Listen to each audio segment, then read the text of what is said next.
Hello everyone, this is the Sage of Kalador. How are you doing? I am good, and before I begin my video, I thank you all for watching this. Don't forget, when you're done, please leave a like, subscribe, comment. It's all greatly appreciated. Now, today's video is about Kerillian and Kalara of Warlord. In my previous video, I briefly touched on this. If you haven't seen it already, I encourage you to go over to the video. It's called The Hunter and the Beast DLC. And when you're done with that video, please leave a like and subscribe and a comment. It's all greatly appreciated. Well, anyway, to begin, we are going to be talking about one of the characters that is known from the video game Vermintide. Her name is Kerillian. Now, what do we know about her? Well, I'll offer you the basic info. She was a wood elf waystalker. She lived in Warlord her entire life until she was banished.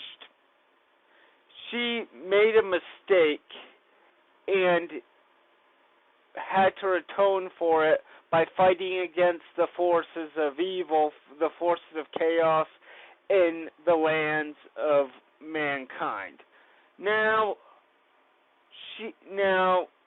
Kerillian, she is not liked by the characters because, well, she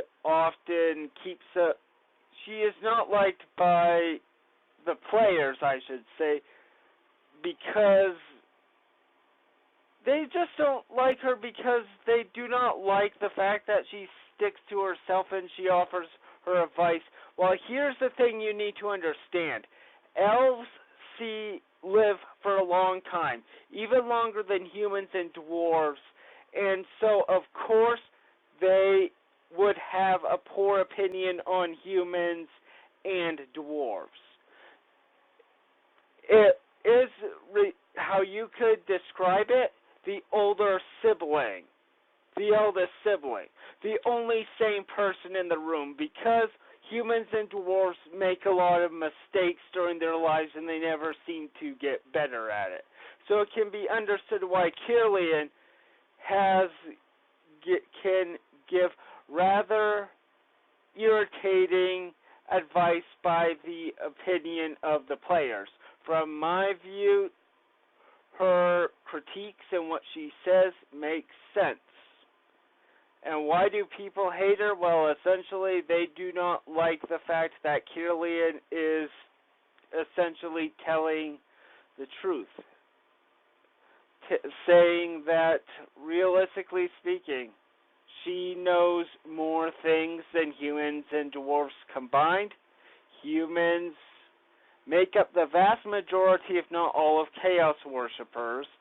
Virtually at least a fourth of the Warhammer armies full of chaos is humans. And humans make a lot more dumb mistakes than elves. And there's, of course, jealousy because she is an all-arounder, better character. Well, guess what? That's how elves work. Elves live a long time, and they have more time to learn about how to do other stuff. They have more time to learn. They have more time to perfect what they know. Like, how many of you guys have watched Legolas? I'm going to tell you this. If any of you give a comment that says Legolas is the worst character, get off my channel, because you're not going to diss Legolas. Legolas is about at least 600 years old at the time of the Warhammer Ring. I'm sorry, I lost my train of thought. He's about 600 years old at the time of the War of the Ring. How did he become an expert marksman? He had a lot more practice than dwarves and humans. Okay, now we got that out of the way. We are going to talk about Kalara of Windrioth, the Way Stalker affiliated with the Hunter. Now I suppose you can look at all similarities, like say, oh wow, another Wood Elf character, another person, another elf to insult, yada yada yada.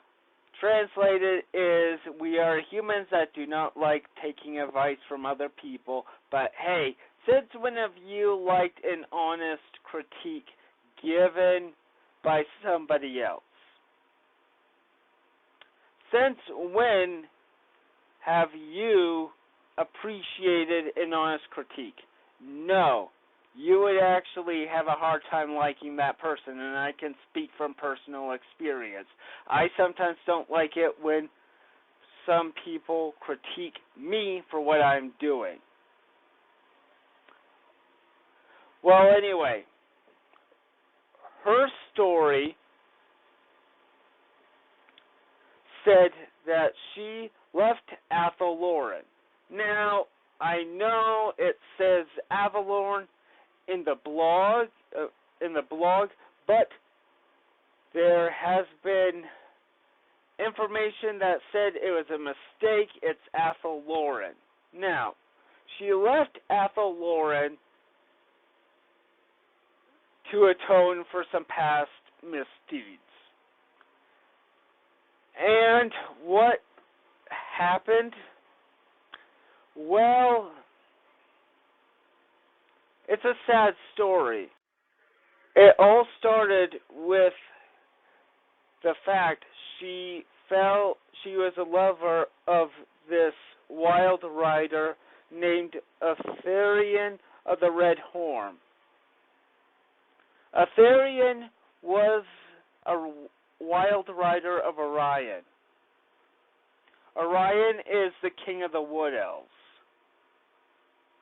And the Wild Riders are the honor guards, is the honor guard of Orion. And the history of the Wild Riders is virtually complete dedication to their king. No, they have a reputation for being incorruptible, and although it would seem as a laughing claim, it is true. There is an oath of secrecy every single Wild Rider is to take. Only one Wild Rider in all the years has broken this oath. That's Aetherian, and he did so not under duress, not out of any promise of wealth or godly favor, but to impress his beloved Kalara, a princess of Windrioth. Princess as in a glade lord. So he wanted to impress Kalara by speaking of the hallowed secrets of the Wild Riders. Legend tells that Aetherian was struck dumb in the moment of his betrayal, and he fled from his love's side and went deep into the forest where no other would witness his shame. Kalara was devastated with his disappearance, but no amount of searching would reveal Eltharion to her. After a year, she decided to hunt in Coronos' name. Coronos is the elven god of the hunt and the patron deity of Orion. And for many months in Athaloran, she searched for a suitable quarry for the hunter god to hopefully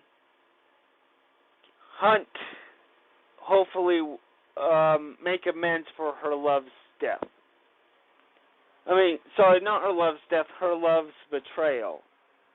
She searched for a long time until she found a mighty stag with a full, glorious crown of antlers.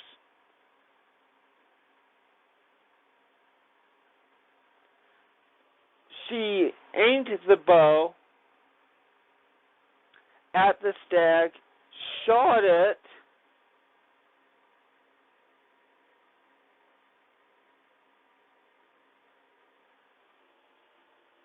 but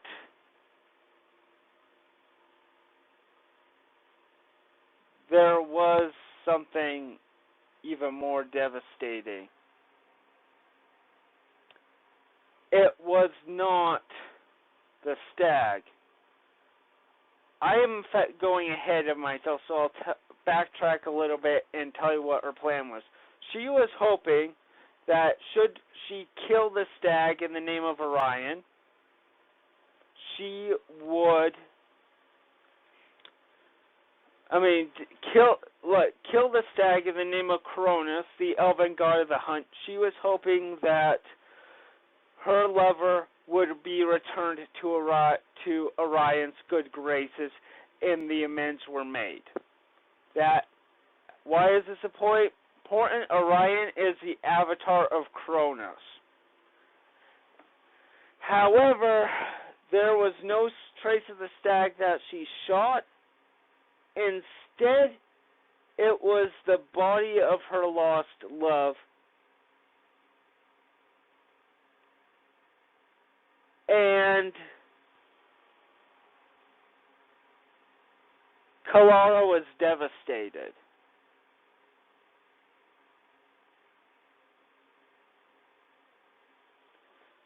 And even to this day, she has not forgiven herself for her part in her lover's death.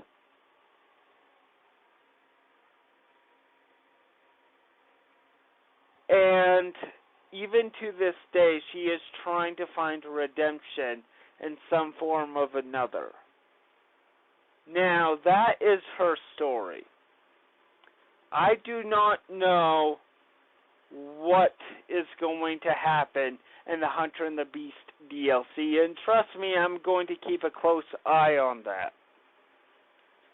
But I believe it has something to do with either finding a lost quarry to appease Cronus to ensure her lover is returned back into Orion's good graces, or she is trying to find a means to atone for her hand in her lover's actions.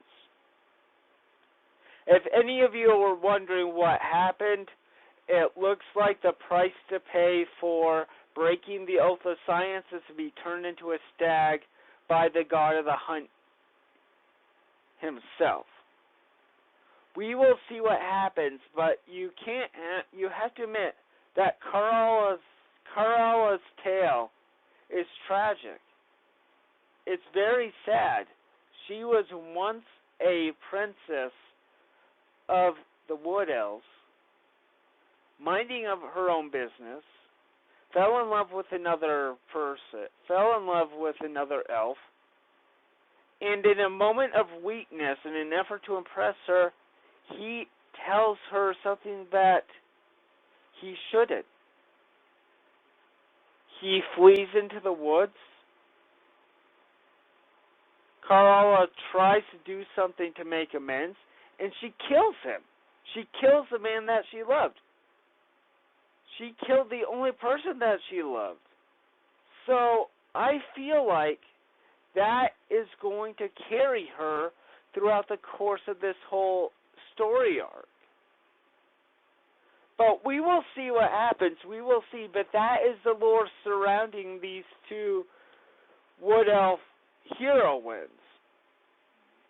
Both of them made a terrible mistake, and they feel they have to atone for it by wandering the world outside the realm of the elves.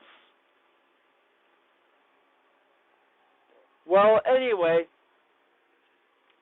this is the Sage of Kalador. Thank you for your time. Sorry if there are moments of not very much clarification, not very much clarity, but I admit, after several months of not doing this, I'm a little bit rusty, and my notes are all over the place.